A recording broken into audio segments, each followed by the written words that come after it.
virtual session for research methodology. I hope everyone had a good evening and feeling fresh this Sunday morning. It is 9 o'clock sharp right now. I could see that most students are already in here, but there probably have a couple more to come. As usual, I shall allow the first 5 minutes for students to stream into the class. In the meantime, for those of you who have just arrived, please go to your chat box and type in your student name as well as your student ID for the purpose of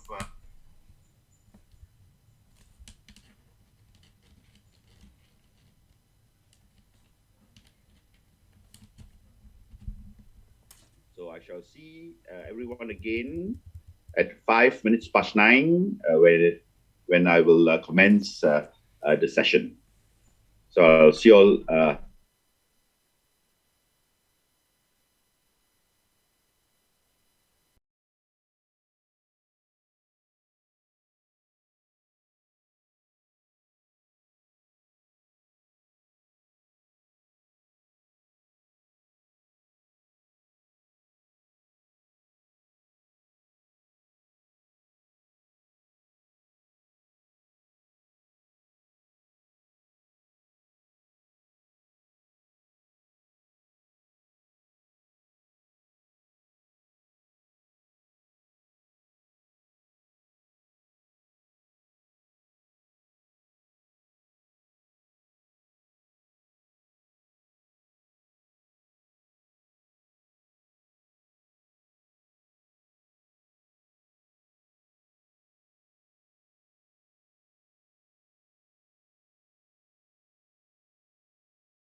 your student name as well as your student ID for the purpose of attendance taking.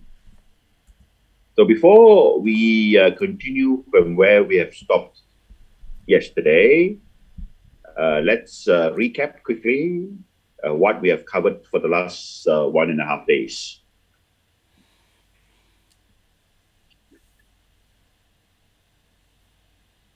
On Friday, when we started this session in the evening, we have gone through the introductory aspects of research methodology, starting with understanding what research is. In essence, you need to be very mindful that research refers to the process of collecting information. The keyword here is information for business analysis and decision making. And information here refers to practical facts and figures related to the topic that you have selected. While the word methodology here means a way, not any way, but a systematic, structured, and scientific way. So when we put these two words together, it means, research methodology means a systematic, scientific, and structured way of collecting information, business information, for business analysis and decision making. And it's very important that you internalize this definition, because what is expected of you for your RM assignment as well as for your final project is precisely that.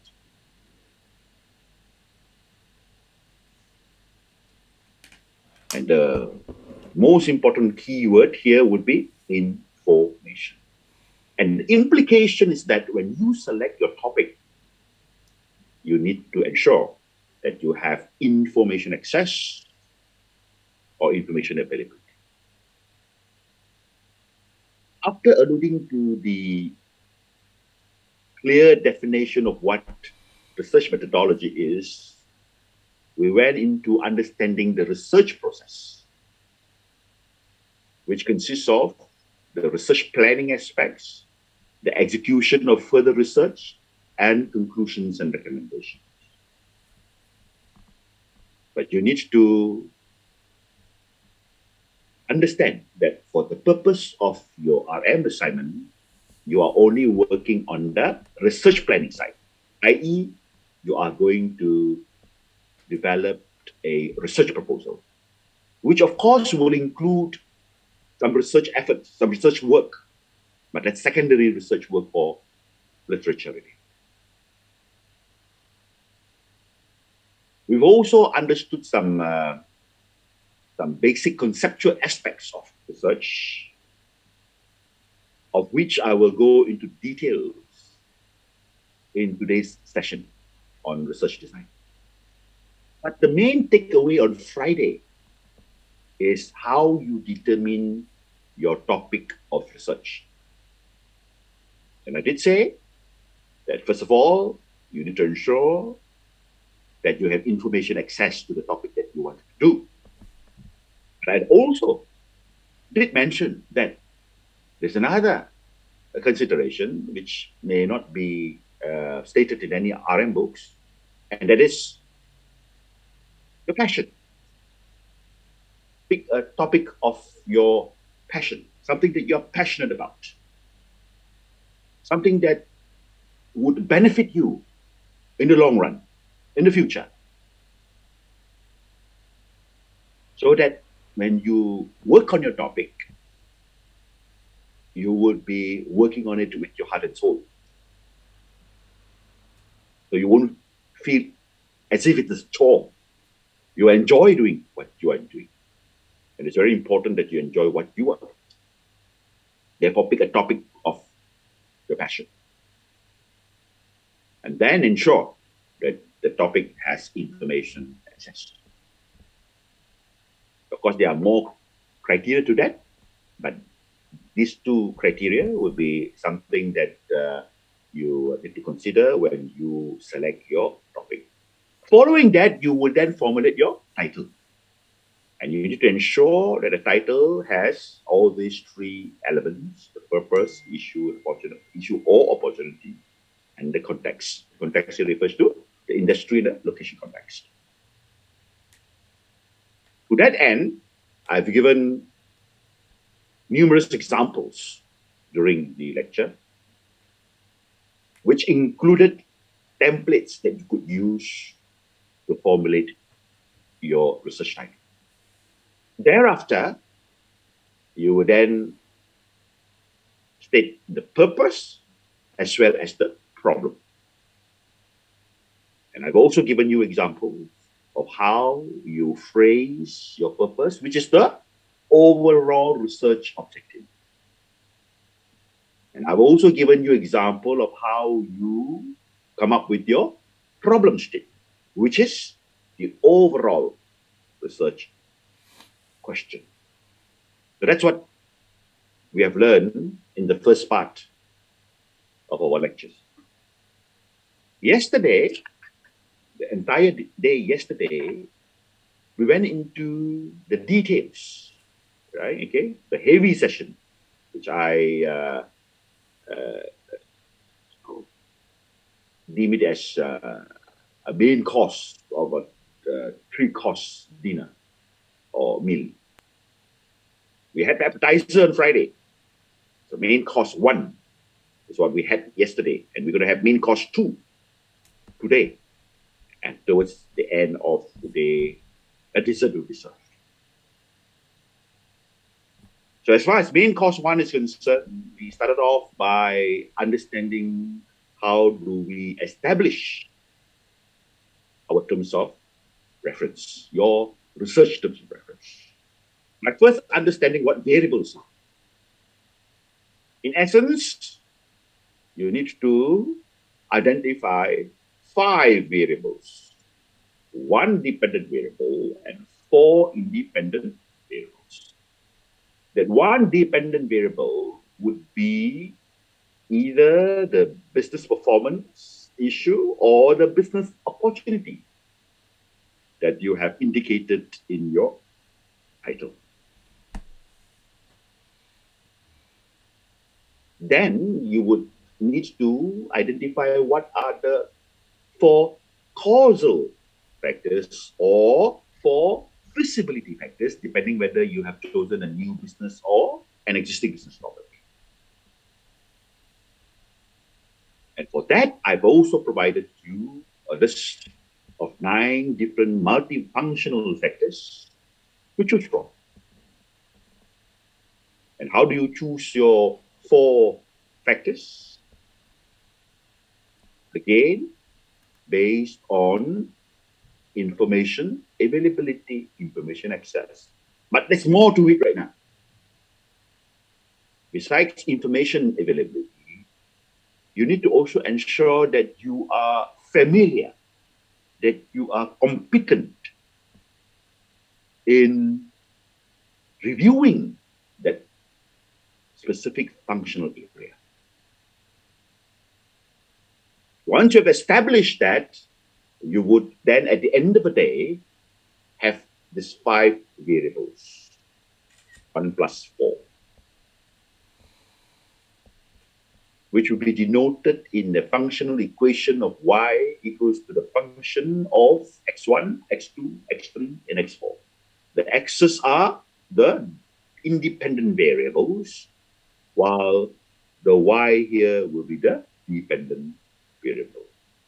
Based on that, you would derive 4 pairs of variables: x1y, x2y, x3y, and x4y,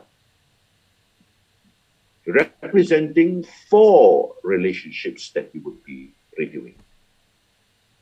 And based on these 4 relationships, you would then state your 4 research questions and 4 research objectives.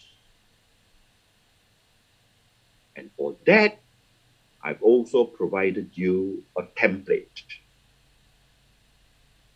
on how you phrase your research questions and how you phrase your research objectives.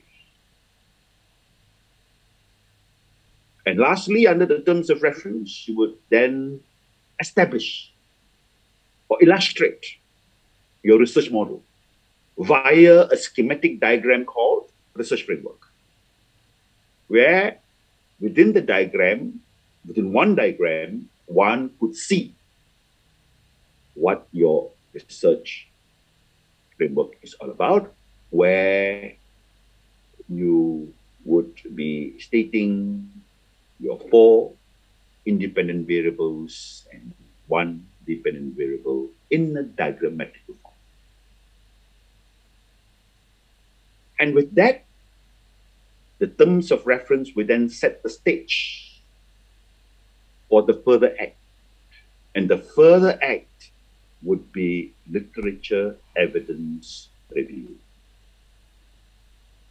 where your hard work will come in. The hard work here refers to research work, review, and evaluation. That's what we have done in the entire afternoon yesterday.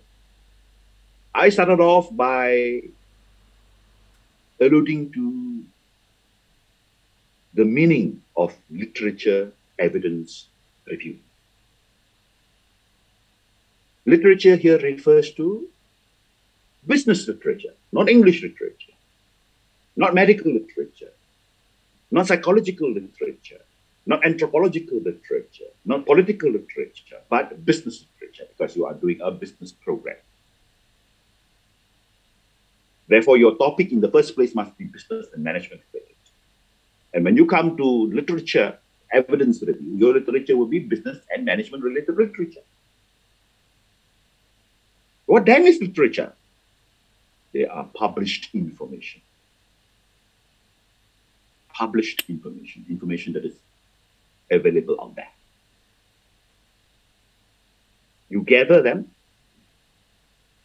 study them, and what do you extract out of them? You extract information out of them. You extract facts and figures out of them. You extract quantitative and qualitative information out of them. And what do you use them for? You use them as evidence, as proof. For what purpose? To support your review. In other words, your review will be evidence-based, information-based. And that is what scientific research is all about. But then what is review? First, you gather other people's views, OPVs, if you remember. Present those views, of course, you need to paraphrase them. Do it in an objective manner, in a professional manner. What do we mean by an objective manner, in a professional manner? Gather all kinds of views that you can find out there. Whether you agree with them or do not agree with them, that's fine at the initial stage. Present it. It could be contrasting views. But you need to do, as an author, as a researcher yourself, you need to do a review. So when you say re, means you're going to view it again. View it from probably a different perspective. Who does the review? You do the review, because you are the author, you are the researcher. You have to have a stand. Can you remember the Bloom taxonomy? We have analyze and then evaluate.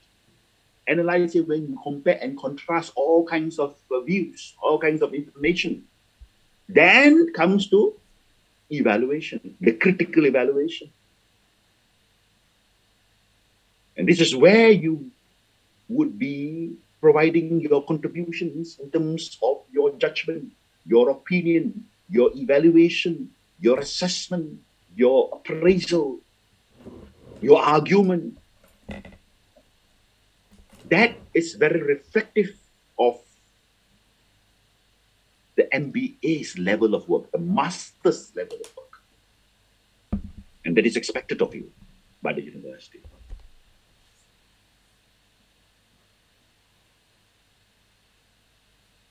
So that's what literature evidence review is at its very basics level.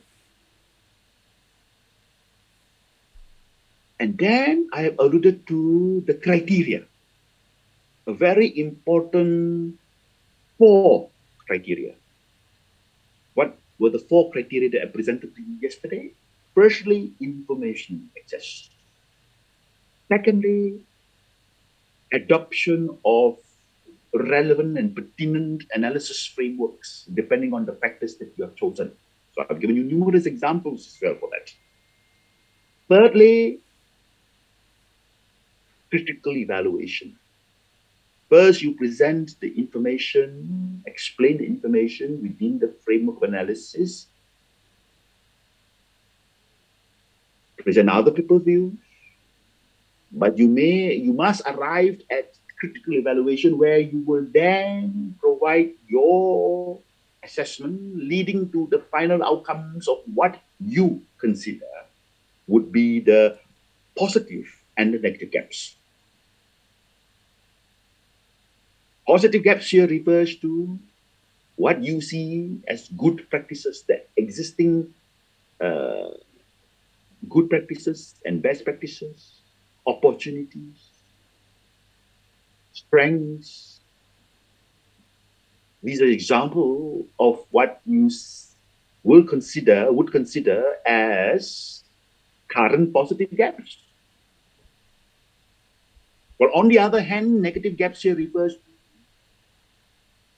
challenges, issues, weaknesses, threats, poor practices, current poor practices in the industry, and so on and so forth. And you notice that I use the word current. You're not going to talk about what's going to be done in future. Nowhere in your RM assignment you're going to talk about future planning. Because here you are doing a review of current situation, the review of the past, a little bit of the past, or most of the current. But you're not going to dwell into the future planning, because that is the last part of the research process, which you would not include in your research proposal. But of course, that will be an important element, important part when you come to the final project. Because the final project will involve, all the 3 stages of research process. For your assignment purpose, you are going to stop at the current situation. And the 4th criterion was you need to achieve some depth of analysis. And as I've shown you yesterday, your depth analysis would be achieved if you have selected an appropriate analysis framework, because all analysis frameworks will subdivide a main factor into various level of subfactors. When you go into the various level of subfactors for your review, means you have achieved some sort of depth of analysis. That is the 4 criteria that I have asked students to be very, very mindful of. If at all there's any one slide that you need to print out and print in front of you, and in front of the board that you have in front of you, if you have a board in front of you, would be that particular slide. Because those criteria that I have alluded to are the very criteria used by the examiners to scrutinize your work. And then we move on to Harvard referencing because UWATSD has specified that for all your academic work, your assignments, and of course your final project, you need to adopt the Harvard referencing protocol. And this is used for you to make your citations within the text of your work, and the details of your cited sources would then be listed and detailed in your references. So there is this citation and referencing. Citation of your sources of information. Before you finalize the use of that sources, you need to ensure that these sources are credible and reliable. And I've shown you before the Harvard referencing hands-on demonstration, if you like. I've shown you the various sources of information, which I'm going to go into right now.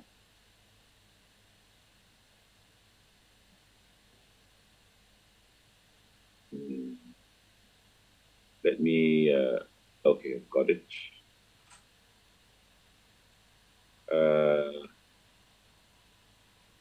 Give me a moment. I need to look for the slide that I had earlier.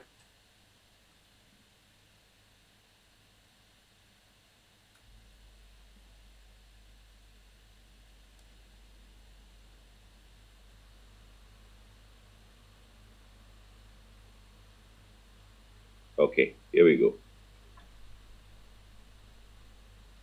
So the sources of information that I was alluding to are these: journals, books, conference proceedings, company reports, government reports, newspapers and magazines, which are very frequent publications, and websites. But I did point out to all of you that when you look at this list, I have deliberately put them in the order of importance. What do I mean by that? What I meant here is that when I put journals as the first one, that will be the most, then followed by books, followed by conference proceedings, up to the end of the list, websites. So websites will become the least important. But I did not say that it is not important. I said the order of importance. In other words, all are important. But they have their order of importance. And I put journal as number one because journal referencing or journal research is considered as the gold standard of research in the academic world. Why? Because journal consists or comprises research article, right? Academic research article produced by scholars in their continual research endeavors. Because all these professors in the universities, the senior lecturers, associate professors, an important KPI for them would be the generation of continual research. Contrary to the common belief or the public perception of what academicians do in university,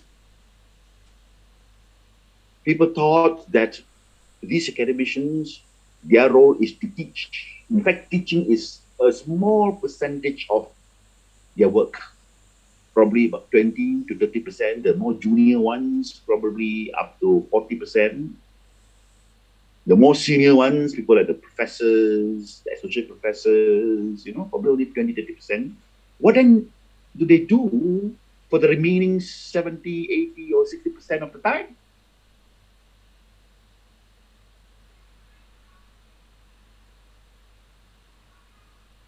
Yes, I will, Daniel. Just be patient because that's what I'm going to do today. I'm going to go to the journal referencing today. Yeah, let me just recap. Yeah, for journals is where these academic scholars will provide their inputs because they would be able to establish the credential, and that's how you know academicians, lecturers, advance in their career in the university. Oh, by the way, not all lecturers are given the title professor. So this is also contrary to some common belief, some public perception that any lecturers would be deemed as professor. No, professor is actually a title. It's actually a position. Like as if that you're from an executive, you become a manager, you become a senior manager, and then you become the director of the company. But they are all employees of a company. You cannot call me professor. I'm no professor. All right, because I don't work in an university. A professor is a title given to a full-time academician in a university, and a professor in a university would be a very senior person. It's just like you talking about a director of a company.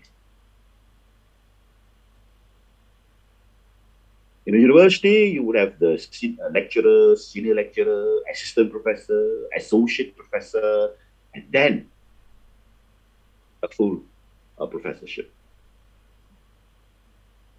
That's why journals are considered by the academic world as the gold standard of research. But for yesterday, I focused on the rest of other sources, given you numerous examples, also showing you how you do your citations and referencing of all these various sources.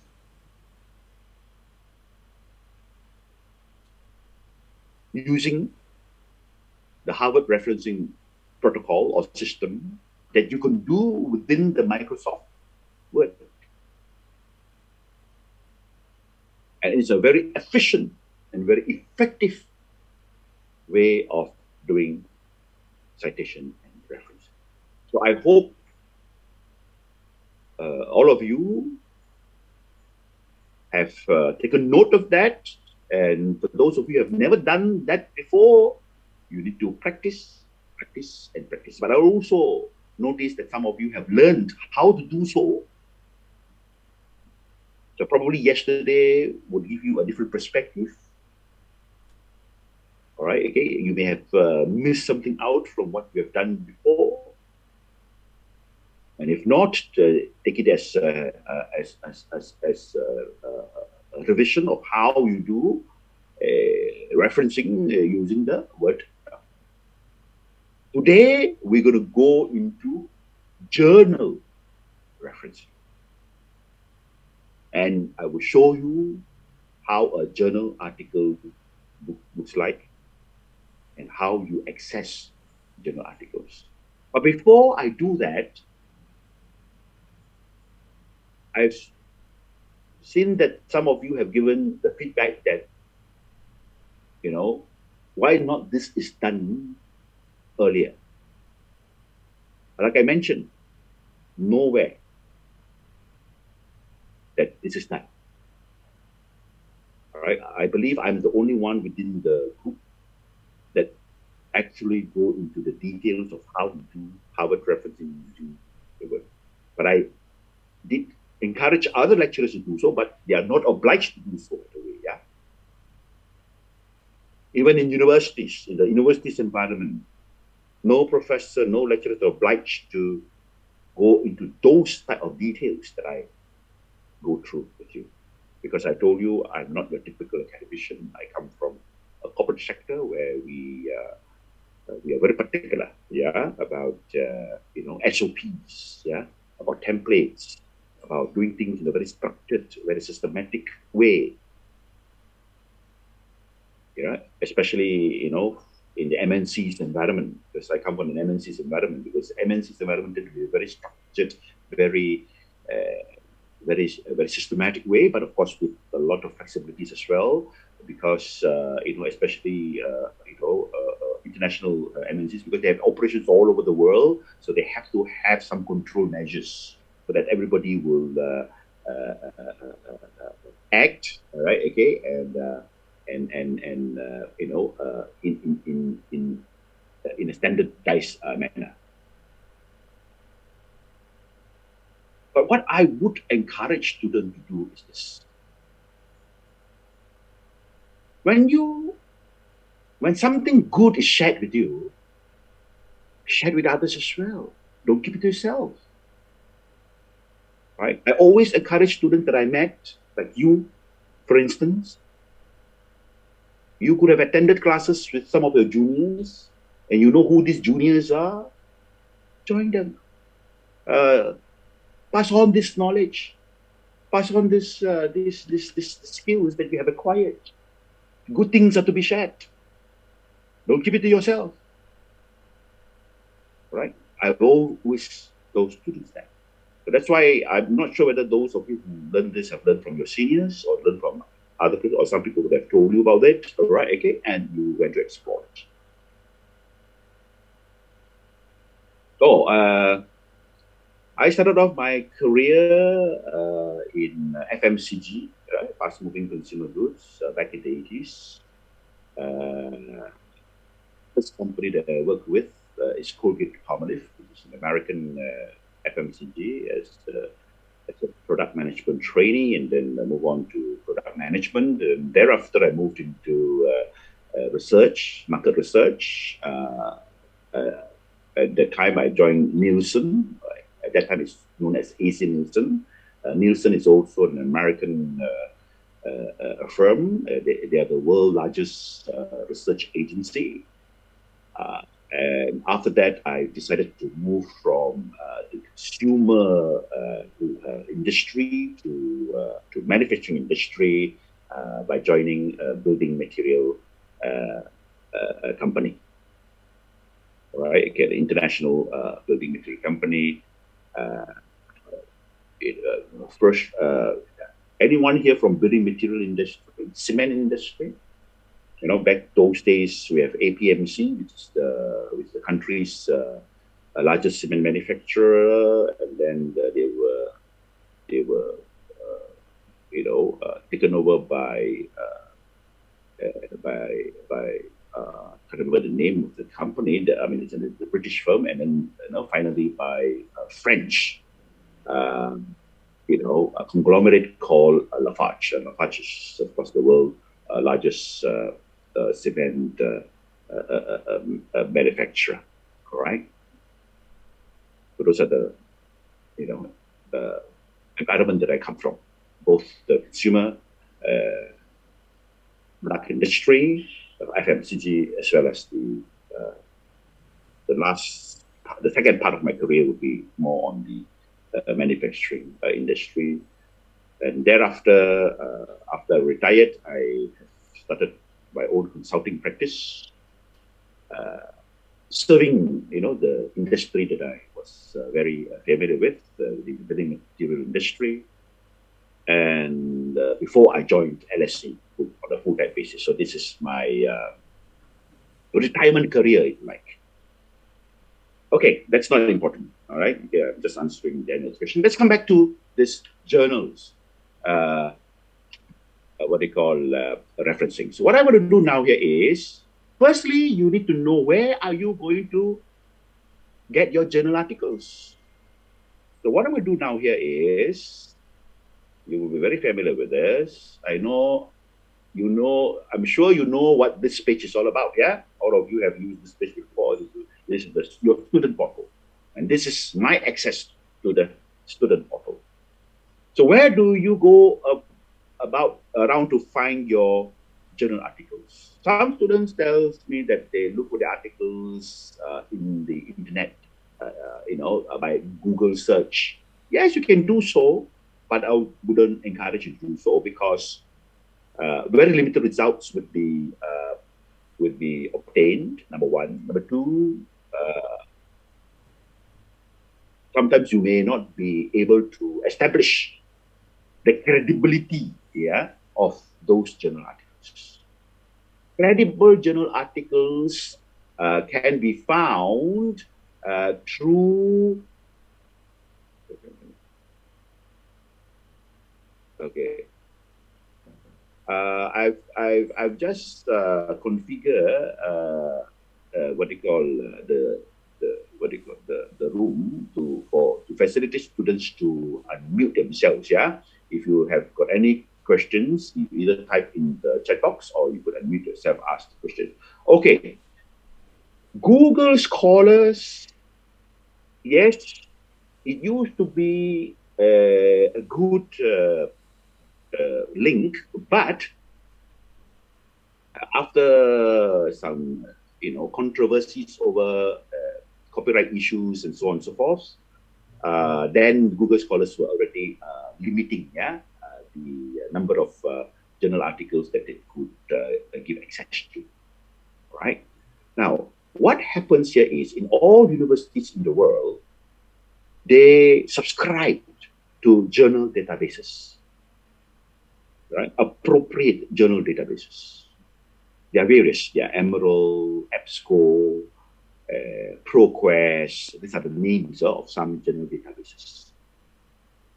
And for the LSC group, we subscribe to a journal database called EBSCO, and we pay lots of money for it. Right? It goes into hundreds of thousands of dollars for subscription. Because we make available this journal database to all our campuses, not only in London, but across the world, wherever we have our operations. All right, okay. So students here in KL has access to students in Colombo, students in Malta, students in the UK. So it's the international subscription. We pay lots of money for it. Now, where do you find this? Okay, let's look at your screen right now. You point towards library, click library home, and you'll notice that you will come to this part here. Okay, you scroll down and you see here EBSCO Business Source Premier. So a Premier. Okay, let me just click on this, and you will see that it will lead you to a link. And that link is the EBSCO link. And when you look at the EBSCO link, it is actually a search engine. Just like your Google search engine, your Yahoo search engine, your Bing search engine, and so on and so forth. But you also see a logo here, LSE London. It doesn't mean that LSE London EBSCO also belongs to LSE London. No. That basically indicates that LSE is the subscriber, the paid subscriber.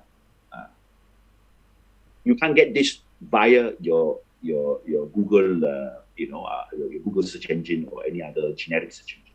So EBSCO is a search engine, but it's not like a Google search engine. It's a specialized search engine. It's a database of journal articles. So it's very specific. So whatever journals that you generate from here, from your journal search here, they are all considered to be 100% credible and reliable.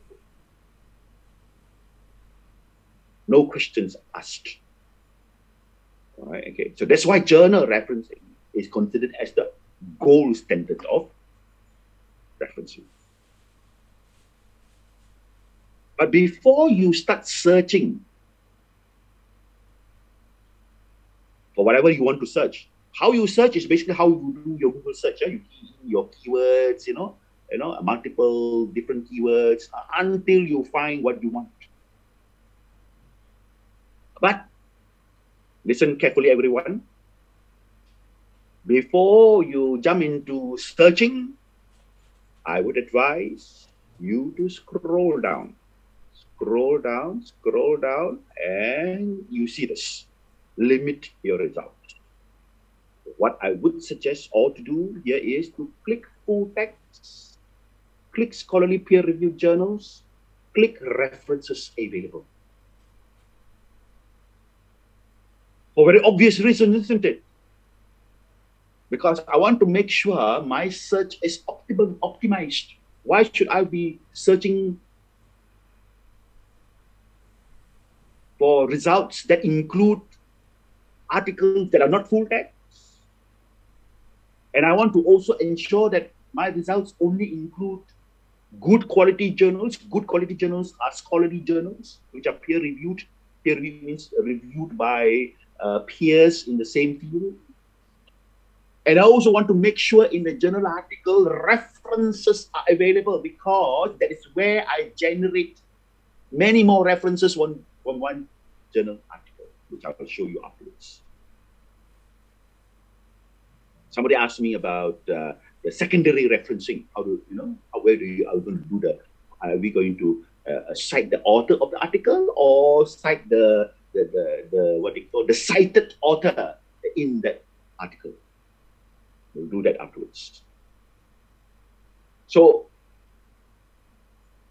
before you start searching, limit your result to full text, scholarly peer-reviewed journals, references available. Tick all these three. When all these three are ticked, you go back up and start typing whatever you want. So let me just do a demo, right? Let's say I'm doing a research on the banking industry, and then I need to look for some industry information, see whether any past research, because this is all past studies, yeah? Past studies done by scholars. It could be local scholars, means Malaysian scholars, or it could be overseas scholars. It doesn't mean Malaysian research is only done by Malaysian scholars, okay? They are all, sometimes you have people from Australia, people from the United Kingdom, or people from any other country that may be picking up Malaysia as the context of their research. That's how research could be replicated, yeah, in various contexts. So let's say I'm trying to look for,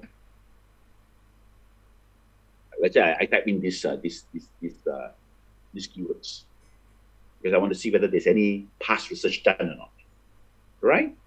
All right, and then I'm going to click search. But remember, I've already limit my results to what do you call full text, scholarly peer-reviewed journal, and references available. So I'm going to click search. Then we will watch. Then you see how many results are there. Altogether, 75 results. 75 related results. So it won't go into like tens of thousands, hundreds of thousands. If you were to do that in Google search, right? And out of the Google search results, some could be not relevant at all, and some also would include some nonsensical articles or results or whatnot. Yeah, that's the generic internet world.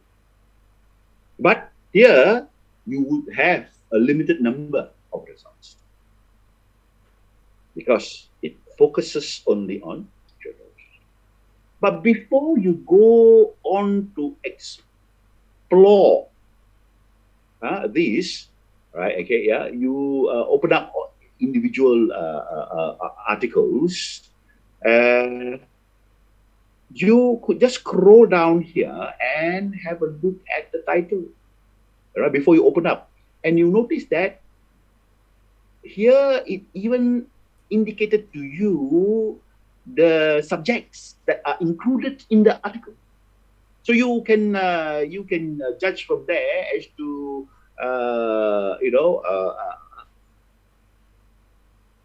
whether this article is something that you are looking for.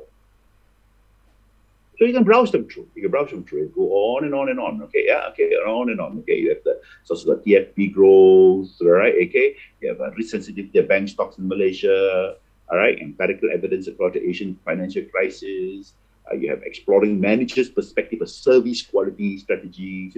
Some of these articles are very specific in some specific areas of research, disclosure and governance of Islamic banks, a case like Malaysia, the post-Asian crisis drop in investment, the cases of Indonesia, Korea, Malaysia, and Thailand. This is where you have an article that provides you the comparative analysis, all right, okay, and so on and so forth. Go ahead and explore all of them. But if you want to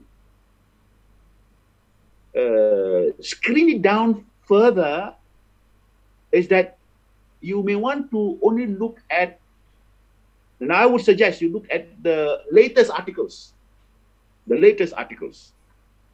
So, what do? Okay, look at what I'm going to do now, yeah? Because here, originally it's from 1996 to 2021. I did mention that you want to have a look at possibly articles in the last 5 years, journal article published in the last 5 years. So we don't take 2021 into consideration, right? Okay, let's say 2020, 2019, 2018, 2017, and 2016. So 2016 to 2020 would be the last 5 years journal articles. So what do we do with that? Or what do we do with that, right? Okay, yeah. That is exactly what Donnie has asked, yeah? Don't need to look for anywhere else, look for it here, okay? So how? Look at my cursor now. I'm going to left click it and I'm going to drag it. As I drag it, can you see the year changes? 2006, 2007, we are coming to the future now. 2012, 2013, 5, and 6. And I release my left button and it has now updated from 75 articles. It has now filtered down to 24 articles. So these 24 articles would be articles that are published in the last 5 years. So that's how you refine your results. And from here, you go through all of them, right, to see which one would be relevant to you, right? Okay, yeah. And you notice, yeah, there's some articles that are very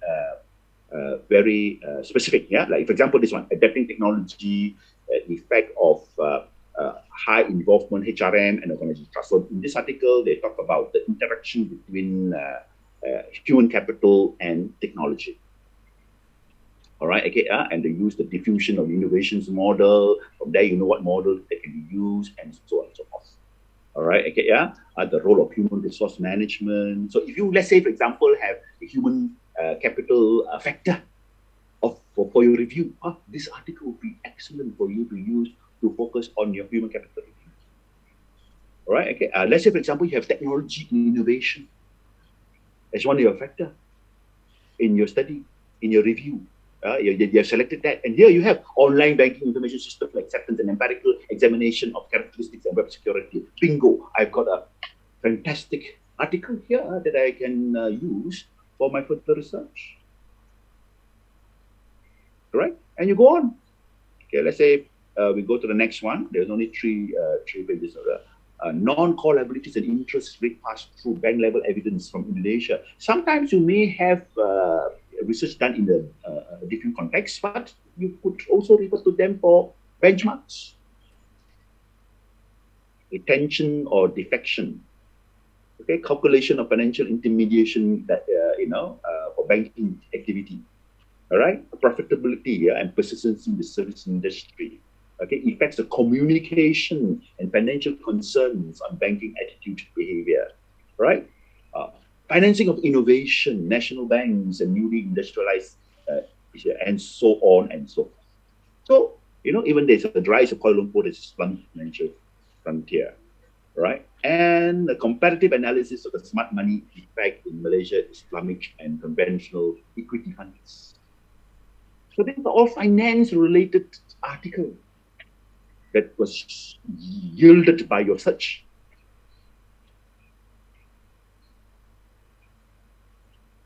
So from today onwards, don't do too much of Google search. I'm not asking you they don't do Google search at all.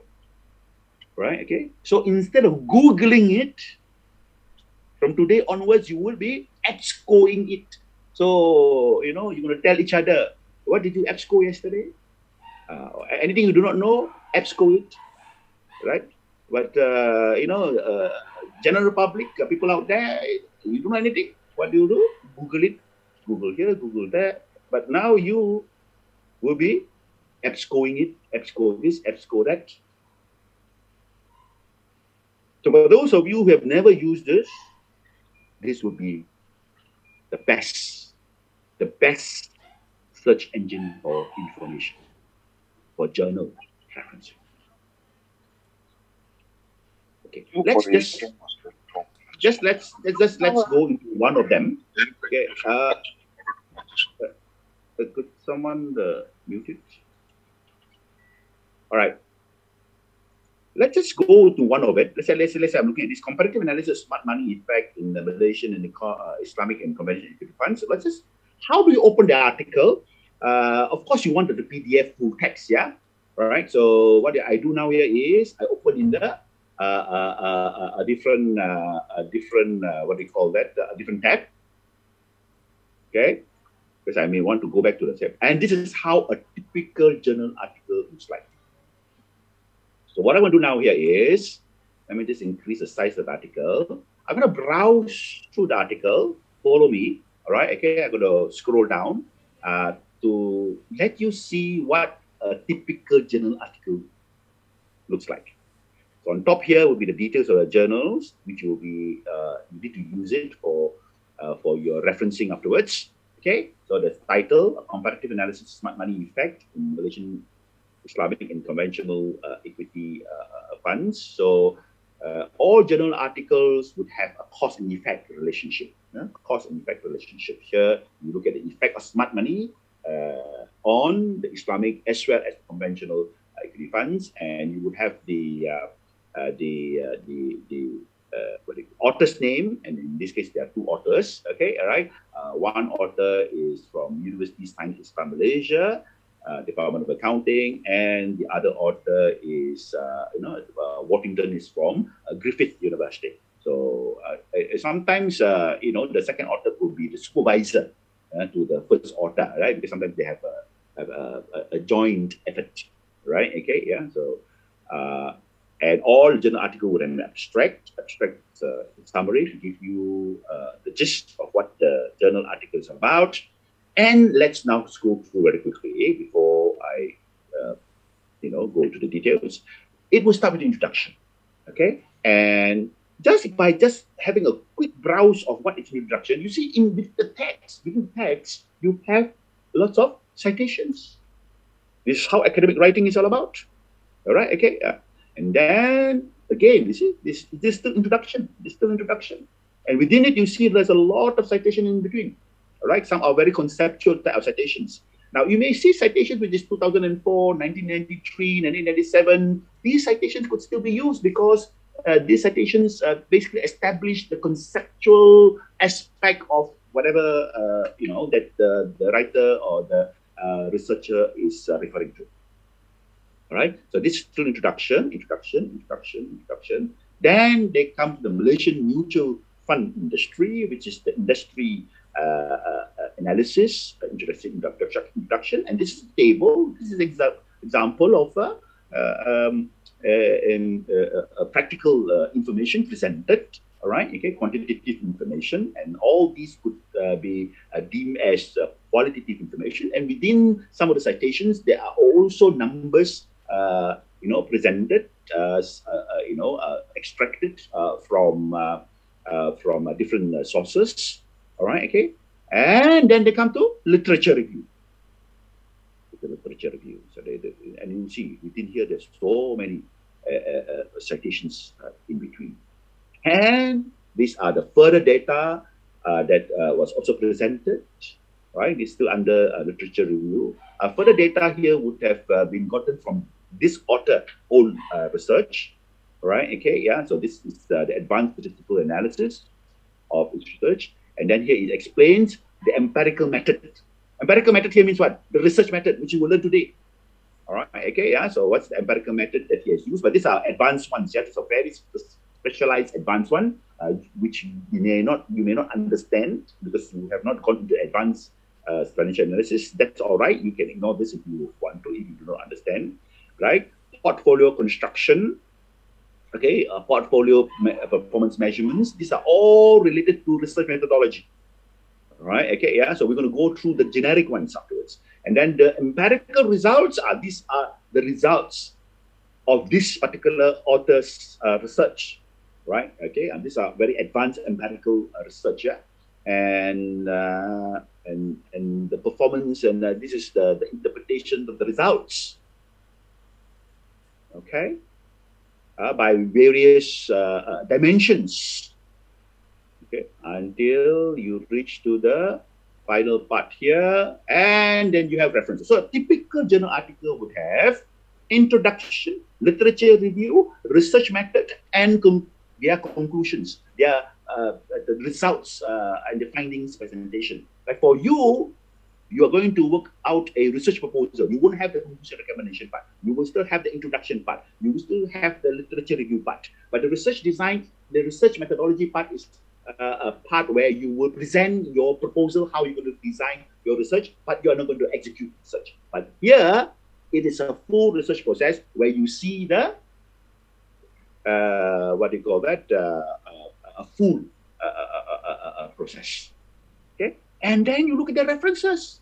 Now, I want to bring everybody attention to this. Look at my cursor now. How long is this article? 24 pages. So from page 22 onwards would be references. So it means from page 1 to page 21 is the write-up. From 22 to 24, 22, 23, 24, 3 pages of references. So if 21-page article can have 3 pages of references, why not you? All right. Now, let's see how the references are. Okay, and I would explain later on how you derive more than one references from one article like this. Yeah. Okay. You notice that the references are all arranged alphabetically. We have A, Raza, Abdullah, Andrea, Paul, Adeline, blah blah blah blah blah blah, and on and on and on and on and on. Okay. All right. Next, I want you to have a look at the references. The first one, it's a master's thesis. You can also refer to thesis. So now you can find thesis. Then look at all this now. Yeah. Say I mentioned to you that journal article will have volume number and issue number. Okay. So let's look at this one. Managerial finance 33 bracket 2 means this volume. Volume number 33, issue number 2. This is a journal article. Next, this one here, the smart money paper presented. This is a conference proceedings, yeah, paper presented in seminars. Next one, Journal of Banking and Finance. Next one, Journal of Finance. Next one, Journal of Political Economy. Next one, Journal of Financial Economics.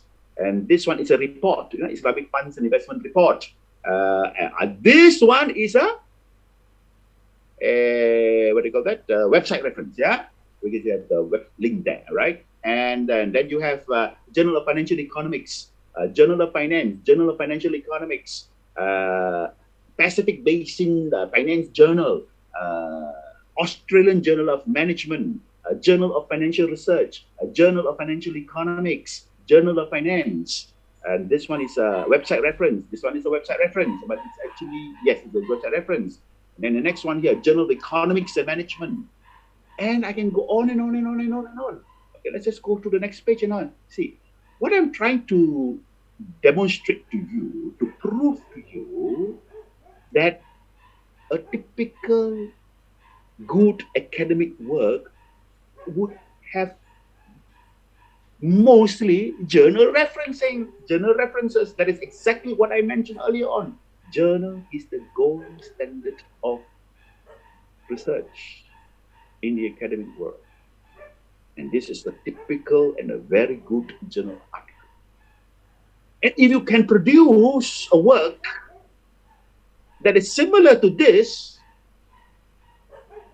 you're going to be a distinction student.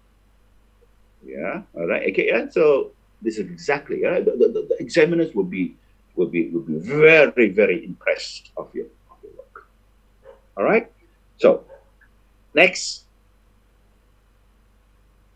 how do you extract? You will extract only things that you are interested in or irrelevant to your work. Now, let me just go all the way up now. All the way up now. Okay. Now, there are parts of this article. Let's say I'm looking at abstract here. There could be things inside here that I may want to extract for my review. So if I extract things from here, who would I cite? Who would I cite? I would cite Maruzuki and Worthington, which is the author of this article, this journal article. If let's say I've seen something here, right, within the text, there's so many, yeah, there's so many here, right? There's so many citations here, right? Okay, yeah. So if I want to pick anyone from here, let's say Ernst and Young 2009, or whoever that I want to cite from here. Let's say, you see, Maruzuki and Worthington also cite themselves, yeah. This is citing their past work, which is published as well in 2014. 2015, also in Washington. So I think both of them have done a lot of research on the financial industry here. Okay, so if you were to use any of this, okay, let's say you want to use Ulhak Kurshet Expandop 2011, all right, okay, yeah. You want to look at some past research, all right, okay, where the findings is still probably useful to today, because this article is the last 5 article. They refers to some past research. You can also use the past research because there is some relevance of it to now. All right. So there are so many in between here. What they call the past references. So if I were to use any of this, all right, okay. Let's say, for example, let me just give you an example. Let's just say, this old Maruzuki. You can refer back to Maruzuki and Worthington, their past research. Okay, and these are some what they call past conceptual research. And the key insight was first initiated by Gruber when it was puzzled why and when the underperformance of actively managed mutual funds is evident in the literature. The growth of this type of fund is steadily increasing, and so on and so forth. Because these are the gaps that was discovered back in 1996. So let's say you want to share this information, how this has started in the past, and you want to cite Gruber. All right, you paraphrase this, put inside your work as some of the initial research done, and then who are you going to quote? Who are you going to cite? You don't want to cite Maruzuki in Washington. You can cite Gruber. All right, okay. So how do you cite Gruber? Where are the details to find for Gruber? Go all the way down to the references, where you can find the details. So we go for Gruber. Okay, Gruber. Okay, Gruber MJ 1996. Another puzzle. The growth of actively managed mutual fund. Journal of Finance. Volume number 51, issue number 3, page number 783 to 810. So these are the typical details that would be included in a journal reference.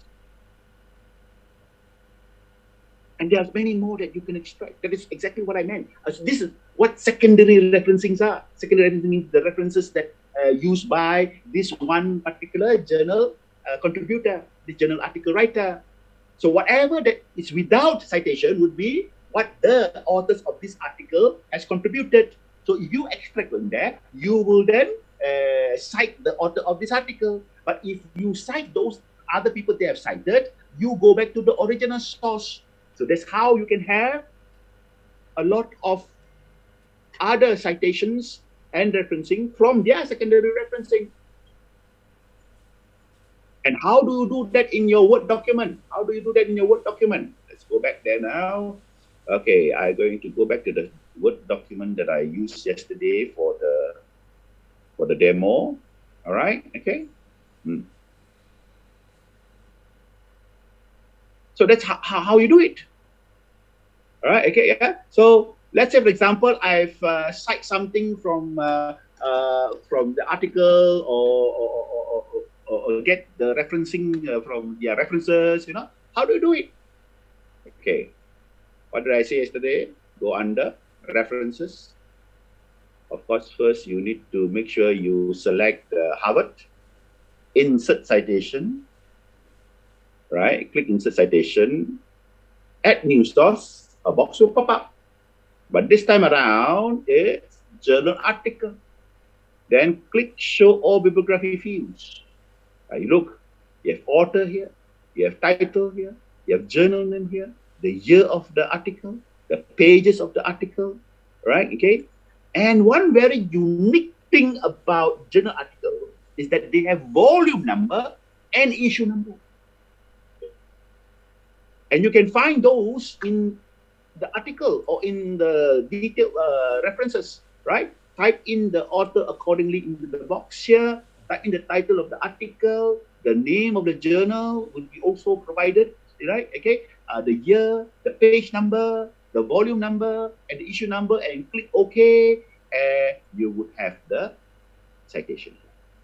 I want you to do on your own because I already taught you how to do this.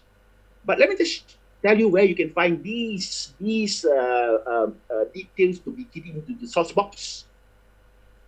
Let's go back, yeah? Yeah. You either look for it at the very beginning. So what's the name of the journal article? Journal Asia Pacific Economy. Asia Pacific Economy. Right? What year? 2017. Volume number 22 and issue number 4. Right? You key in the fields accordingly. What is 657 to 657 to 679? The page number. The title, this one, a comparative analysis smart money effect in Malaysian Islamic and conventional equity funds. The author, this one. That's it. But what if you have cited to some of those references that they have used? The details can be found at the bottom when you look at the reference list. Now, let's say Keswani and Stolin, 2008. Yeah? Okay, this is the year, this is the author.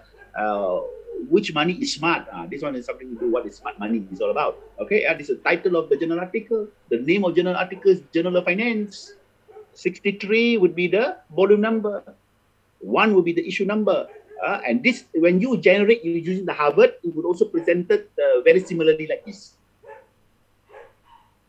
Okay, 85 to 118 will be the page number. So you just key in accordingly to the fields that I showed you just now. And then click OK. The citation will be generated automatically. And then when you update your reference list, the details of the journal referencing will be generated automatically for you as well. So that's how, ladies and gentlemen, you do journal referencing. And that's how useful journal referencing is. Okay? Like I said, hold on, let me just look to the questions, yeah? There's no issue of plagiarism. But you must make sure you paraphrase them. Because you need to cite all other people's work. Do you mean to say the journal article that I shown just now would have high level of plagiarism? No, because those authors would have already paraphrased whatever that they have referred to. That is why paraphrasing is very important. And when they structure the entire article just now, okay, when you look at Marzuki and Waddington structured the article just now, okay, you can't find another article that's written in this way. All right, okay, yeah? No way, all right, okay, yeah? So don't worry about it. But you must know the paraphrase, but you also must include your assessment to it. This is the evidence of extensive research done by the researcher. So make sure you paraphrase them and include your, and whatever you write, what you structure, this is, you can't find another article with a structure exactly like this or use references exactly like these. If someone go and paraphrase the entire article like this, exactly same, everything same, that's called plagiarism, even though the person has paraphrased, because it's not an original work. And this article includes their views as well. So you make sure you do that, all right? Okay, so no issues of plagiarism, all right? Okay. Next question here. Yes, a journal may include some very dated citation. Like I mentioned yesterday, as far as timeline of information is concerned, practical information, practical facts and figures relating to your title must be within the last 5 years. Must, huh? Must. But conceptual explanation, what do you call that, how the past studies have led to the current situation, the result of past studies. These are all the conceptual evolution, the theoretical evolution. That's why you see this article published in 2017 still have 1990s references, because those are when how these things were initiated, triggered, and evolved from then to now. Let's say this how I show you the definition of what smart money is. Right? Okay, yeah, how smart money is being defined, how it came about. All those you can, no problem.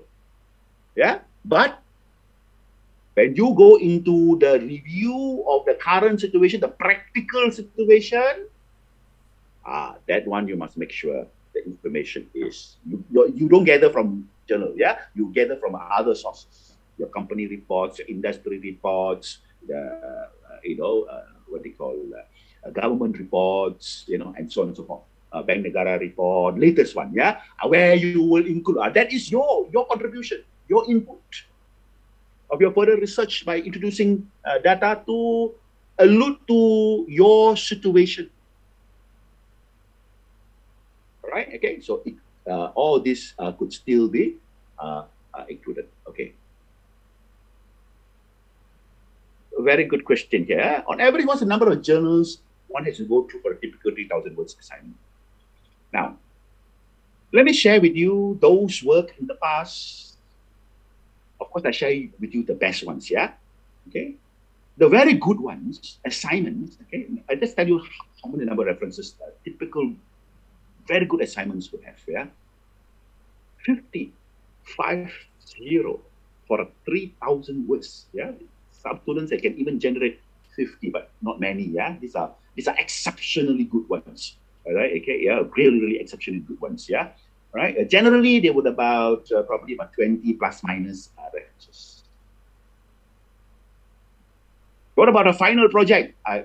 There are some of the seniors who have gone through exam board. Some of them have got distinctions. Yeah, they can have about 80 to 100 references. But to answer your question, Jacob, yeah, let's say a person has 50 references. Does it mean that the person actually read 50 journal articles? No, not necessarily. The student may have just read about 3 to 5 journal articles, and over 3 to 5 journal articles, he had extracted that number of references. Because from one journal article, if let's say besides the author of the journal article, there are many other citations inside. Let's say there are 10 of them that are relevant to me, or 15 relevant to me. I take it from from one journal article, 10 to 15. So if I read 3 journal articles, there are already 45 references. Yeah, that's how. But that's not typical, yeah, because typical means that on average, our past students, if about maybe, because of time constraint, I understand you guys are all working it out, right? Unless you're a full-time student, you may able to generate, So typically, people are about maybe 20 plus minus, but you don't do very well, up to 50. I'm just giving you some past examples, yeah, as for your reference. Then I ask this question: is this internet code? No. You cannot access journal database externally. Like I said, these are all based on subscription, right? Okay, yeah, and any colleges in town, any universities in town, okay, would subscribe to certain database, and they are very expensive. Individuals like me and you, no way that you're going to subscribe to it because it's going to be very expensive. It's organizational subscription, and then from there they make the access, make it accessible, to their students. So you can't find it external. EBSCO is good enough. Yeah, EBSCO is good enough. There are so many things that we can find out because there are other general database like ProQuest, Emerald. These are just a different platform. It's just like whether you do Yahoo search or Google search and things like that. So what you find in EBSCO search can be found in say ProQuest search or Emerald, or whatever you find in Emerald can be found here in EBSCO. Right? It's okay. All right. Okay. So we subscribe to EBSCO. You use EBSCO. Good enough. More than enough. Right? Okay, yeah. People have even used EBSCO only for their PhD studies. Right? Okay, yeah. But of course, when you go to universities, because universities are big, yeah, because they have various fields of studies. Yes, there they could have more than one journal database. Yeah, like when I was doing my doctorate in university I studied with, we have Emerald, we have ProQuest, we have EBSCO. In fact, yeah, Emerald would have the latest, the very latest studies, yeah, because they are the number one, yeah, journal database, but they are very very expensive. They are very very expensive. Yes, please. Dr. Kui, good morning. Good morning to everyone as well. The supplementary questions that I wanted to ask is that when we finish our course here, when we finish our course and we wanted to do our own research, how do we actually access to the journals actually from outside? Because if you're a student, then you are privileged with this. But if you are not a student, then you are not actually privileged with this. So how do we? Can I answer your question? No. Because it happens everywhere. Okay.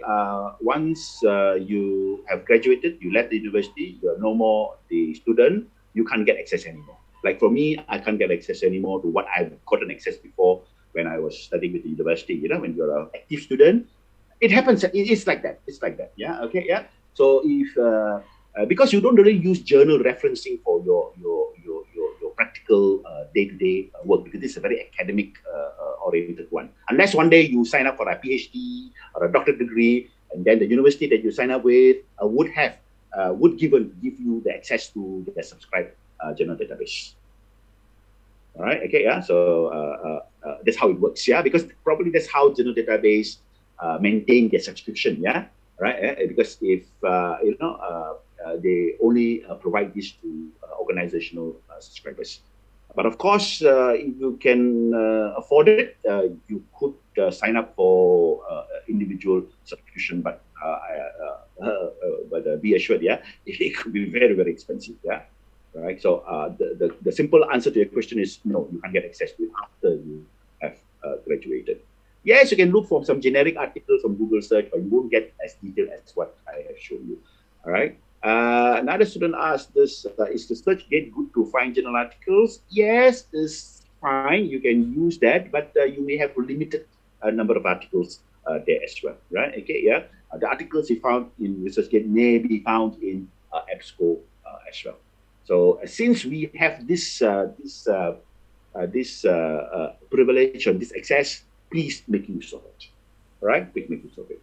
Okay. Any further questions as far as journals referencing is concerned? Before I give everybody a short break, and then after you come back, I will go to the introductory aspects of the search design. Any question? Let me just go back to my my slide. Okay.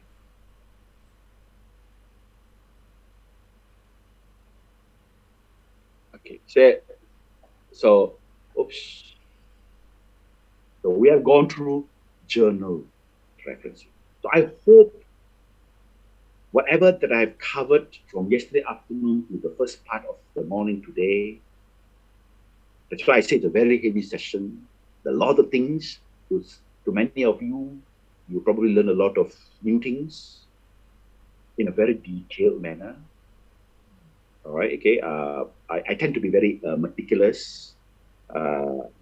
Those days when I was working in MNCs, my managers, when they see me, they get very nervous because I go into details. I ask very detailed questions. I want detailed answers. Yeah, all right. Okay. So because that's how you make sure, your outcomes, solid, comprehensive, okay. So I hope you have learned much from this, and whatever you learn, whatever I guided you or literature evidence review, Harvard referencing, general referencing will be very useful when you come to writing your assignment on literature review, and especially so when you come to the final project. The final project, you have to done it. You have to do it in a more extended manner, which I'll give you some preview later on today, at the end of today. Any questions before we go for a short break? It's 10:25 now. I suggest we go for a short comfort break. Come back here at 10:30, and we shall go into research design proposal. All right, everyone? Okay. So go for your short comfort break, and I'll see everyone again at 10:30.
Welcome back, everyone. It's past 10:30 now. It's 10:31 to be precise. So please do come back, everyone, because we shall continue from our short comfort break. We had our short 5 minute comfort break, and we are going to now continue with the new area of research designed proposal. So I hope everyone can hear me out there and be back now to continue with a new topic.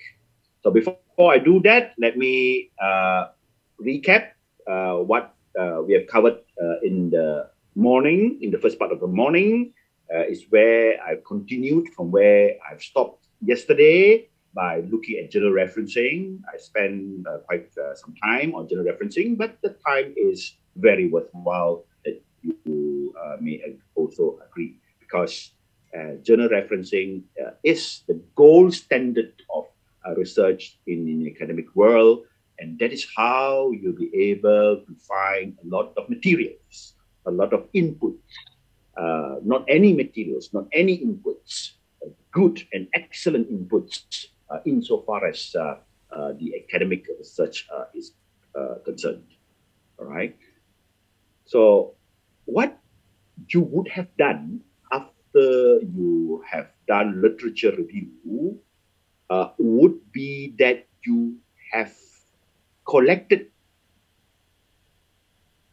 lots of secondary information. You have done the review of the current situation, leading to the identification of various gaps at the end of the literature review. And these gaps can come in the form of course, most of the gaps will be practical gaps, but they also be information gaps. Information that you wanted, but you can't find. Therefore, in your review, you would have done it based on available information. What happened next? Next, you need to design a research of your own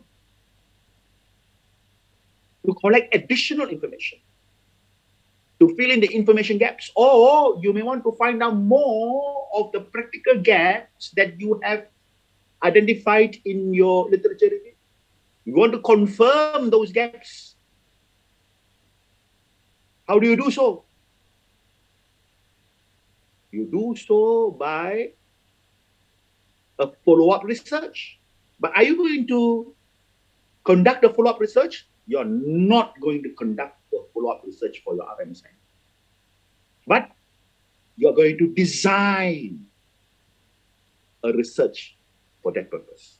You're going to propose a primary research assignment. And that's what the second major component of your assignment is all about. So let's go into it. Before I show you the study, yeah? I just want to make sure that all of you are on the right page, on the right and the same page. And this is this. For this part of the assignment, you are going to formulate a primary research plan. You're going to design a primary research. You're going to propose a primary research design. I use the word proposal, I use the word plan, I use the word create. I didn't use the word execute. So please don't make this mistake. Some past students make this mistake for RM assignment. They claim that they have executed the primary research, get some primary data, do the data analysis in their second part of the assignment, which is unbelievable. In such a short period of time, you can execute a primary research, get responses, do data analysis, and conclusion and recommendations. No. That's not the purpose of a research proposal. So when you come to the research methodology part, you would be coming up with a research plan. And that is precisely what I'm going to guide you to do. Right? But before we go into the details of how you design a primary research, yesterday somebody asked about reference books. So this is where the reference books become relevant, because we are going to talk about RM books. Right? Okay. What I'm going to do now here is, right? Okay, I'm going to go through the very last slide, which is this slide. So let's have a look at this slide now.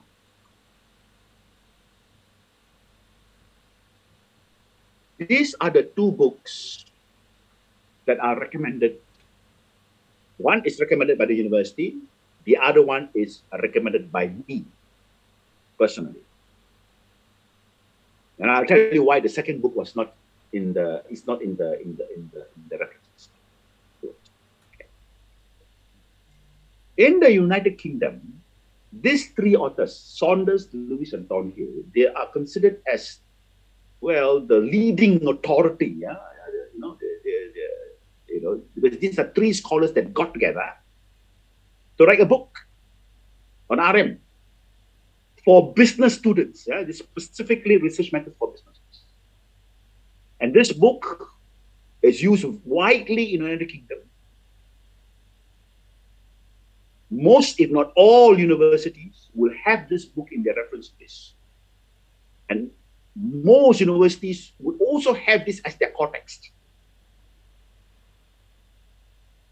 When I was lecturing in Malta, the university that we work with is not University of, not WWS, University of Suffolk. Previously in Colombo, we worked with University of Anglia Ruskin, Cardiff Metropolitan University, University of Bedfordshire. Yeah. All these universities that we work with, when I come to teach RM, this book, Saunders, Lewis, and Thornhill, invariably emerge as the core text. That's how important this book is. And I do agree, because when I did my master's and my PhD, this is also my main reference. At the back of me, as you could see, there's a mini library. I still have that book there. And I have the other book, Second and Eboji. But before I come to Second and Eboji, doesn't matter what year of publication of the book is, all right, okay, yeah, because the core conceptual areas remain the same. The second book, Sekaran and Boji, Umar Sekaran and Roger Boji. The reason why you don't find these books in UK universities list, because this is an American book. So students, when they go to the States to study business, this book would tend to be the key text, the core text that business students use for research methodology. So this is national pride. Yeah? You and I, we are not British, we are not Yankees, I mean Americans, yeah, okay, we're not Americans, yeah, okay, we are Asian, we learn from the best of the two worlds and become better than them, perhaps. All right, okay, yeah, we learn from the best. Why should we be so discriminating, I only want to learn from the British. No, all right, okay, these are the two books that I would recommend strongly. But the first book should be your main reference, because you're going to do a UK degree. But Second and Boji would be a very concise book. So I always allude to, that Saunders and Lewis and Thornhill is like an encyclopedia, a lot of details inside. In fact, the book is this thick, where Second and Boji book is this very concise. Americans tend to be very concise. British tend to be very much more detailed. All right, okay, yeah. So you can use the Second and Boji book to facilitate your understanding of certain things that you are reading. because it's much more reader friendly. But details, you can find in Saunders Lewis and book. And details are important for you because you need to extract this for you to write the research design aspects. But there you are, ladies and gentlemen, these two books. I leave it to you, to your resourcefulness to get these books or materials from these books. Right? You can either buy the physical book or you can buy the ebook version of these books, or you can get excerpts from these books from various internet sources. You may also get excerpts of these books from journal articles to read. You know, these are all the various resources that you could resort to. I'll leave it to you to look for it. But as far as recommended texts are concerned, these are the two that I recommend highly. And it's going to be very useful, especially the first one, when we look at research design. And in fact, throughout the lecture for this, for today, I'll be using Saunders Lewis and Thornhill book as the main reference. There are a lot of things that I've extracted from the book in the presentation of the materials for the lecture today. So let's begin. Research onion. Right? This is the model, the framework, which all of you will need to base on in designing your research, your primary research. And this research onion is developed by Saunders, Lewis, and Thornhill. And if you look into a lot of students' work in the United Kingdom, when they come to research proposal, research onion is the most widely used one. Academicians in the entire United Kingdom are very familiar with the research onion, and make sure you use the research onion as the basis of your primary research design. And this diagram that you see was extracted from the Saunders, Lewis, and Thornhill book. But before I go to the details of what the research onion and how you use the research onion, let me now share with you the criteria, the approach. How do you, what do you do? How do you approach in writing this part of the assignment? Number one, you select. What do you select? See, when you design a primary research, there are various methods, there are various approaches, there are various tools. Are you going to propose all?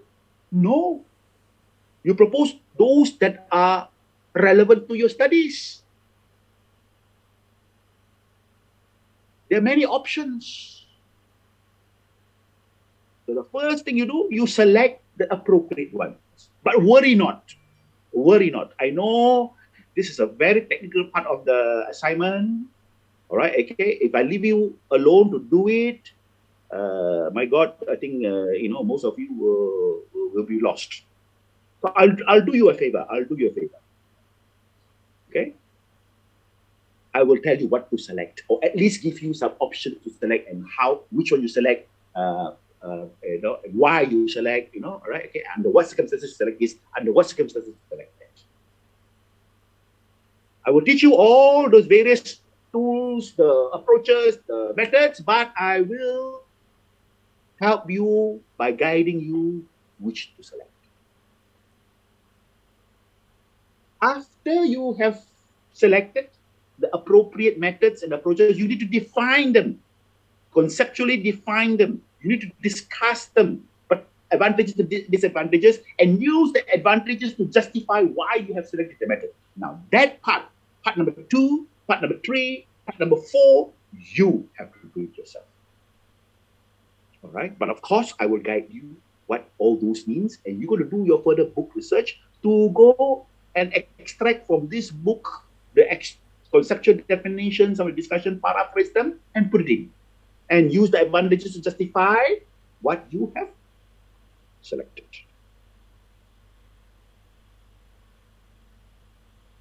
That is your research work. All right, okay? So in other words, this part of the assignment tend to be very conceptual in nature, but you need to ensure that you relate these conceptual aspects of RM, research methodology, to your topic. You have to fall back to your topic. It is not like a part of the assignment that is separated from the first part. You will understand this further when I go into the details. So remember, the approach here is select what? Select the appropriate methods or approaches for you to propose. And based on those you have selected, define them, conceptual definition. Where you find this conceptual definition of the methods or the approaches that you have selected from the book, from Saunders Lewis Thornton's book, or even from Sekaran and Boji book. All right, okay. The discussion of the advantages and disadvantages, all this can be found in the books. Use the advantages to justify why you have selected that particular method. So I've given you the so-called SOP, standard operating procedures, to do this. Then how do we go about doing it using this as a framework? Let's look now at the onion. And you and I know how a typical onion looks like, right? If you cook, then of course you know you use a lot of onions, isn't it? Right? Okay, yeah. By the way, I'm the chef of the family. Yeah. Okay. I cook every day at home. All right. Okay. Yeah. You may be asking me why. My wife is a sous chef. Yeah, but assistant chef. Okay. That's my kids, my granddaughter.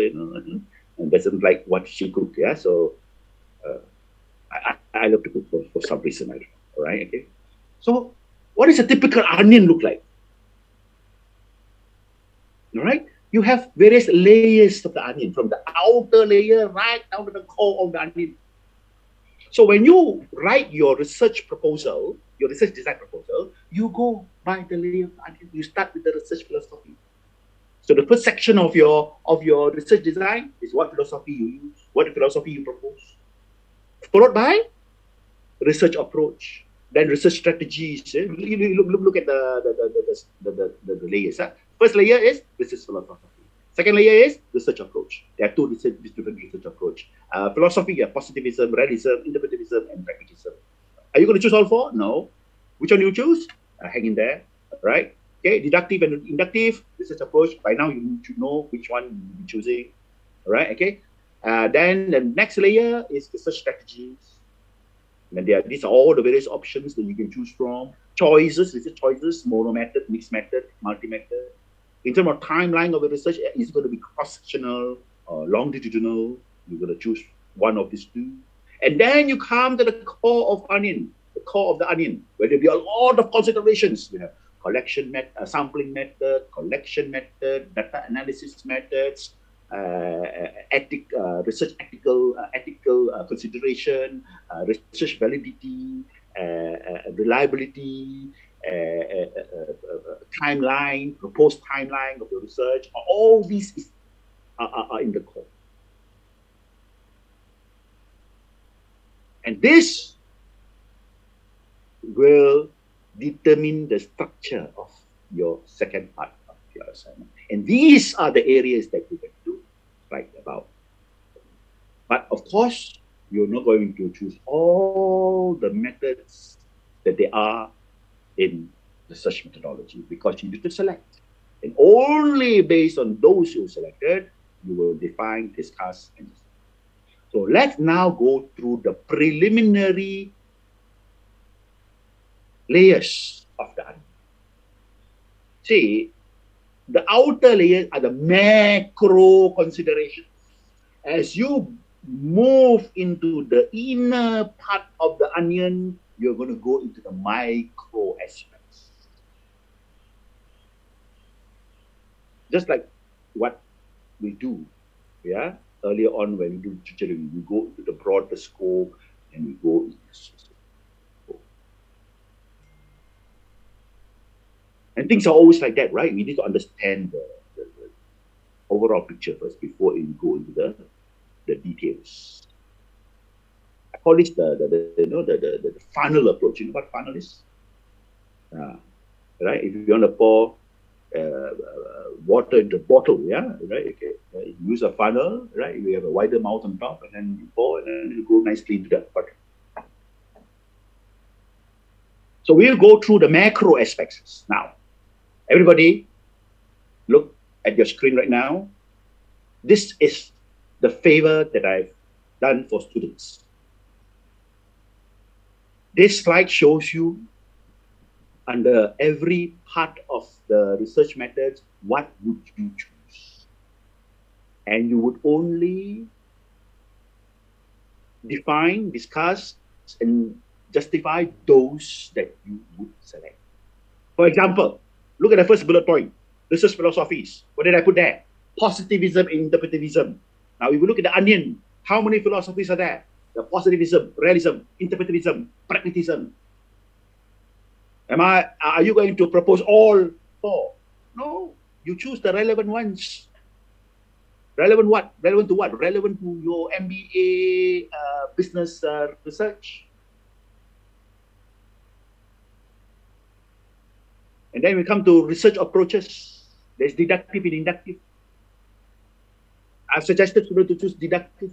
Therefore, you only will conceptually define what deductive research is, discuss the methods in terms of advantages, disadvantages, advantages to justify why you're certified, and so on and so forth. So this slide that I have prepared would be something that all of you will use to guide you in writing the selected ones. Of course I will. Right? My philosophy is I'll never leave any stones unturned. Right? I won't let you go until you have clear comprehension and understanding what all this are, which is what I'm going to go through now. I'm just telling you, this is how I approach. Okay? So I hope everybody is clear now, yeah? How you approach.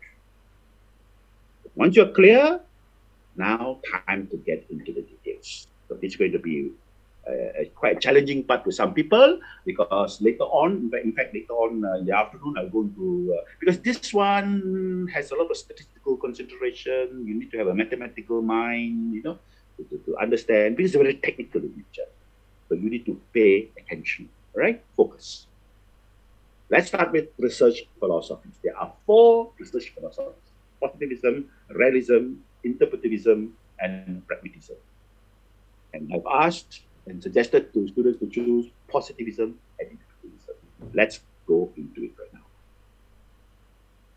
Again, this table I've extracted from Saunders, Lewis, and Conrad's book that differentiates these 4 different research philosophies by the method of data collection. We'll go through one by one, and I'll tell you why that I suggested you to choose positivism and interpretivism. And that will set the stage for the various other details that follows. First, pragmatism. What is a pragmatism research philosophy? Pragmatism research philosophy will lead to multiple research, mixed research, which consists of both quantitative and qualitative research. In pragmatism research, you are going to design not only one research, you're going to design more than one research, not even 2, but even more than 2 research. A combination of quantitative and qualitative research. Under pragmatism, you would need to create, say, 2 or 3 quantitative and followed by 2 or 3 qualitative. It is simply being pragmatic, because in the real world, that's what pragmatism is all about, right? In the real world, we will conduct a multitude, various research over a long period of time. What is quantitative? Quantitative research will generally, typically come in the form of a questionnaire survey. Because questionnaire survey will include a lot of close-ended questions which can be quantified. Qualitative survey will come in the form of open-ended survey. Open-ended survey means discussions, in-depth interview, which I'll go through later on under collection. Yes, it is pragmatic, but it's not practical for your MBA research proposal. Because you are not going to propose several quantitative survey, which then lead you to, when you come to the core of the onion, you have to come up with more than one questionnaire. And you're not going to propose several qualitative where you have different qualitative survey for different purpose. That is why you're not going to adopt pragmatism. Even though pragmatism philosophy is a pragmatic approach when you come to the real world. Of course, when you go back to the real world, pragmatism could be, especially those of you who work in FMCGs companies. When I was with Nielsen back in the 80s, my clients were, I can still remember them, the Japanese company called Ajinomoto. I'm sure you know who they are. And then Procter & Gamble, and there's one more, I can't remember the name, which is the British one, yeah? Oh God, I couldn't remember that. Procter & Gamble is the American one, yeah? Because Procter & Gamble, P&G, yeah, they are the world leading FMCG, yeah? I'm not sure now, because I've not followed the FMCG industry, right, okay? And I've helped my colleague those days when I was Nielsen to, Nestle was our big customer, yeah, because Nestle is a very big FMCG. So for these people, right, for these companies, right, they do multitude of research. So it's a pragmatism philosophy. But for the purpose of MBA, no, it's simply not practical. Then we move to positivism. What is positivism? Positivism is a highly structured research based on a large sample. Measurement mostly are quantitative, but there will be one or two qualitative questions in the question.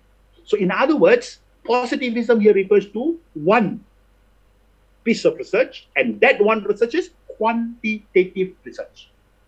And that is exactly what you're going to propose later on in the core of the onion.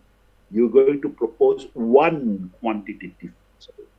And that is based on the philosophy of positivism. A highly structured survey with large samples. You will learn about sampling methods later on, right? And the measurement that you find in the tool of your research, which is a questionnaire, will be quantitative in nature, which are close-ended questions, and you have a couple of, or probably just one open-ended questions at the end for qualitative purpose.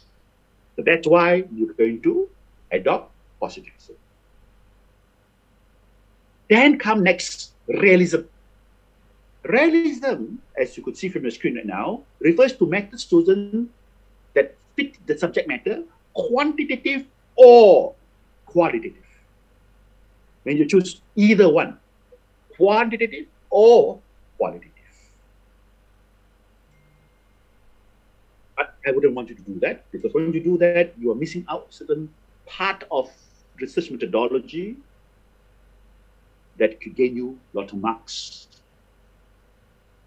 So instead of doing quantitative or qualitative, I'm suggesting you to propose one quantitative and one qualitative.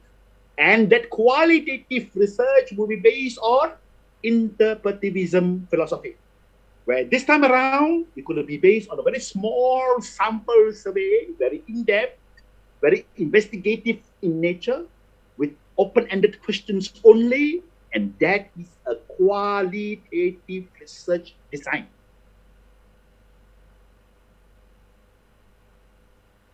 And that's why I propose that you adopt the interpretivism philosophy. So out of these four philosophies, I'm suggesting to students to adopt positivism and interpretivism. Why?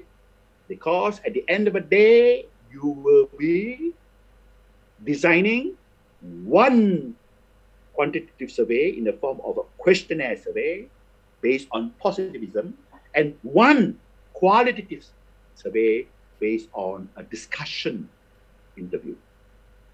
That is based on interpretivism. So that is the rationale as to why I have suggested that out of these four philosophies, you will be adopting positivism and interpretivism. And I've already explained to you the meaning of positivism and interpretivism. What do you need to do when you start writing on this? I've helped you to select. I facilitate your comprehension of what these two philosophies are. Now the job is yours. The onus is on you to go and look for the conceptual definitions from the books, the discussion of those philosophies, paraphrase them, all right, okay, and use the advantages to justify why you have selected the two philosophies. And that's how it works. So when I go into all the various other areas, it's the same thing. You come back to the criteria. I help you to select. I'll explain to you what I suggest you to select. The rest, you would have to do your own book research work. But make sure you paraphrase them and you. But of course, you wouldn't know how to paraphrase if you don't understand. So my role here is to facilitate your comprehension, to facilitate your understanding. All right. So I've started off with the first layer of the onion, right? Okay, and to impress upon you how you go about approaching this part of the assignment. It's already 3 minutes past 11. We shall go for our break, and when you come back from your break at 2 o'clock, for a solid 2 hours, I will go through all the remaining layers of the onion. As usual, as per yesterday, as I said yesterday, don't go for a heavy lunch. Yeah, go for a very light lunch. Because you're going to be coming back for a very heavy technical session.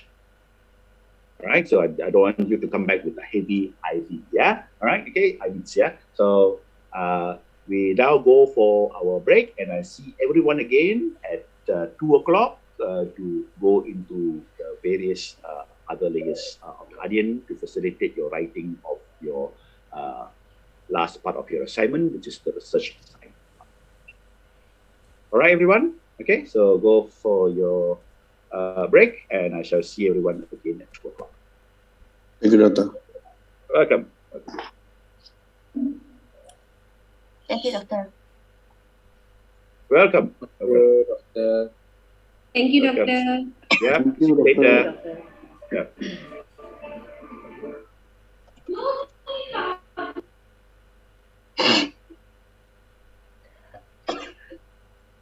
See you later, Doctor. See you all later. Bye-bye. Bye.